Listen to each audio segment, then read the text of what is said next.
Next topic है हमारा steps in the forecasting process. तो ये वो तमाम स्टेप्स हैं जो कि फोरकास्टिंग में फॉलो होते हैं इसी सीक्वेंस में, यहाँ से लेकर यहाँ तक। ठीक है, ये ओवरऑल 6 स्टेप्स हैं, एक एक करके डिस्कस करते हैं इनको। First one is determine the purpose of the forecast. ठीक है, मकसद क्या है फोरकास्ट का, इसका पता होना बहुत अहम है। ठीक है, अगर मुझे मकसद ही नहीं पता तो फिर मैं ये नहीं आइडेंटिफाई कर पाऊंगा कि इसके लिए मैंने डाटा कौन सा यूज़ करना है, किन लोगों को फोरकास्टिंग के लिए मैंने चुनना है जो कि इस पर आपकी मदद कर सकें। ठीक है, हाँ, अगर मुझे पता हो मकसद क्या है, फ़र्ज़ करें मकसद ये है कि जी हमने अपनी कंपनी की एक और कंपनी जो है किसी और मुल्क में या किसी और शहर में जो है वो सेटअप करनी है, बनानी है, तो ये अगर मकसद है फोरकास्ट का, तो उस हिसाब से फिर उन रेलेवेंट लोगों को जो कि उसके लिए आपको बेहतर तरीके से फोरकास्ट दे सकते हैं उनको शामिल किया जाएगा और उससे रेलेवेंट डाटा भी लिया जाएगा। या फिर अगर मेरी कंपनी ने ये डिसाइड कर लिया है कि हमने अपनी मशीनरी जो है वो अपग्रेड करनी है, क्या हमें ये करनी चाहिए नहीं करनी चाहिए, इसकी फोरकास्ट करनी है कि उसको करने के बाद उसके फ़ायदे क्या होंगे। ठीक है, तो और ये भी लिखा उसके साथ कि हम बदलना क्यों चाह रहे हैं, क्योंकि जो हमारा पुराना सिस्टम है या इक्विपमेंट है वो बार बार मसले कर रहा है। ठीक है, तो उस हिसाब से फिर रेलेवेंट लोगों को रेलेवेंट डाटा को इस्तेमाल करके जो है काम किया जा रहा होगा। इवन कंपटीशन कौन सा सिस्टम यूज़ कर रही है उसको भी देखा जा रहा होगा। तो मकसद का पता होना बड़ा ज़रूरी है सबसे पहले, अगर आप चाह रहे हैं कि आप फोरकास्ट कर रहे हो सही तरीके से। अदरवाइज़ ये अगर वैसे अगर सही तरीके से हो ये पार्ट, तो समझ लें कि आपने आधा मसला तो वहीं पर हल कर लिया। ठीक है, नेक्स्ट हमारे पास है एस्टैब्लिश अ टाइम होराइजन। तो फोरकास्ट आप जिस मुद्दत के लिए कर रहे हैं वो आपको पता होना ज़रूरी है। आ, वो इसलिए कि आपको, ये तो मैंने लास्ट टाइम बताया था कि मुद्दत जितनी कम होगी फोरकास्ट की उतनी उसकी एक्यूरेसी के चांसेस ज़्यादा होते हैं। मुद्दत जो है वो अगर ज़्यादा है तो एक्यूरेसी जो है आपकी वो डिक्रीज़ होती है, आपकी मार्जिन ऑफ एरर जो है वो बढ़ता है। ठीक है, तो इसकी एग्जांपल मैंने दी थी, अगर आपने बारिश की फोरकास्ट देखनी है आने वाले कल या परसों की, तो उसकी एक्यूरेसी जो है वो ज़्यादा हो सकती है। लेकिन अगर आपने आने वाले 3 माह की या 1 माह की देखनी है तो उसमें उसकी एक्यूरेसी जो है ना वो कम हो सकती है। ठीक है, तो इसलिए आपको वो टाइम होराइजन यानी टाइम लाइन्स भी डिफाइन करनी है, ड्यूरेशन भी डिफाइन करनी है कि आपको ये फोरकास्ट किस मुद्दत के लिए चाहिए। फिर इसके बाद हमारे पास है सिलेक्टिव फोरकास्टिंग टेक्निक।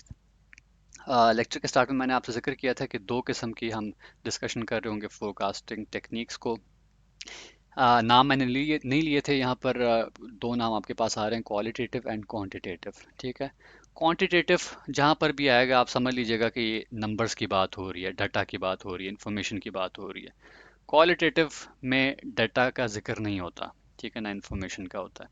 तो क्वालिटेटिव में क्या होता है, ये ज़रा सब्जेक्टिव होती हैं। इसमें मैंने आपको, अगर आपको याद हो, मिसाल दी थी कि कुछ एक्सपर्ट लोग, कुछ एक्सपीरियंस लोग अपनी राय देते हैं। ठीक है, अपने तजुर्बे को इस्तेमाल करते हुए पेशन गोई करते हैं, फोरकास्ट करते हैं।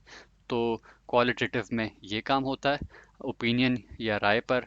और जो क्वांटिटेटिव है उसमें गुजरे हुए कल या अभी जो वक्त गुजर रहा है उसमें से मालूमात, डाटा, इंफॉर्मेशन को इकट्ठा करके उस पर आने वाले कल के लिए पेशन गोई की जा रही होती है। ठीक है, इसको इन दो ओवरऑल टॉपिक्स को हम इसके बाद का जो हमारा टॉपिक है उसमें डिटेल के साथ, एग्जांपल्स के साथ डिस्कस कर रहे होंगे।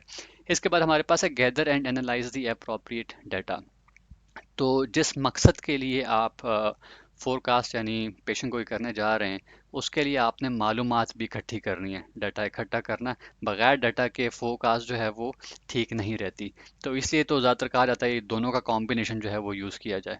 अदरवाइज़ ये वाला पार्ट अकेले में या ये वाला पार्ट अकेले में कोई ज़्यादा मायने नहीं रखता, दो के काम चल जाता है, लेकिन अगर दोनों का कॉम्बिनेशन यूज़ हो तो ज़्यादा बेहतर रहता है। तो डाटा बड़ा ज़रूरी होता है कि गुजरे हुए कल में क्या हुआ था, उसके क्या नतीजे आए थे, और उसके बाद अभी क्या हो रहा है, उससे क्या नतीजे आ रहे हैं, उन नतीजों को लेके आपने एनालाइज करना डाटा को, ताकि कोई ना कोई आने वाले कल के लिए सही मकसद का डाटा फोरकास्ट किया जा सके। देन हमारे पास है फोरकास्ट को प्रिपेयर करना। ठीक है, अब आपने मकसद पता लगा लिया है, टाइमलाइन भी सेट कर लिया है, टेक्निक भी चूज़ कर ली है कौन सी मैंने यूज़ करनी है, या ये यूज़ करनी है, ये यूज़ करनी है, दोनों का मिलके इस्तेमाल करना है, और उसके लिए मैंने डाटा भी इकट्ठा कर लिया। तो बस अब आपने उस फोरकास्ट पर अमल करना है। ठीक है, उसको प्रिपेयर करना है। कुछ जगहों पर अगर आपने ये डिसाइड कर लिया था कि क्वालिटेटिव लेके जाना है, तो फिर आपने एक एक्सपर्ट्स का पूल बना लेना है। ठीक है, कि वो ये आपको राय दे रहे हों इस मकसद पर जो कि आपने फोरकास्टिंग के लिए चुना हुआ है, या फिर डाटा को किस टेक्निक से गुजार के आपने किस फार्मूला से गुजार के आपने फोरकास्ट करनी है, तो बस वो फार्मूला आपने एग्जीक्यूट कर लेना है आपके पास, ताकि रिजल्ट आ जाए। ठीक है, अब यहाँ पर इस स्टेप में आपके पास रिजल्ट आ रहा होगा। लास्ट हमारे पास है मॉनिटर दी फोरकास्ट। तो जो आपने रिजल्ट निकाला है उसको एक बार क्रॉस चेक भी करना है। ठीक है, मॉनिटर भी करना है, देखना भी है कि वो दुरुस्त है या दुरुस्त नहीं है। ठीक है, तो उस डाटा की एक किस्म की आप कह लें वैलिडेशन या वेरिफिकेशन आपने करनी है, ज़रूरी है। बाज़ात कुछ ऐसी मिस्टेक्स हो जाती हैं जो कि आप अगर मॉनिटर्स को कर लें तो वहाँ पर इस स्टेप में आप आइडेंटिफाई कर सकते हैं कि यार इसको यूँ नहीं यूँ कर लेना चाहिए था, इसको सही कर लेते हैं। तो ये तमाम स्टेप्स आपको फॉलो करने चाहिए एक अच्छी फोरकास्ट के लिए। ठीक है, तो ये स्टेप्स थे। आई होप आपको आज का ये टॉपिक बेहतर तरीके से समझ आया होगा। Similar sort of short videos को बेहतर तरीके से समझने के लिए हमारे इस चैनल को सब्सक्राइब कीजिए। Thank you for watching this video.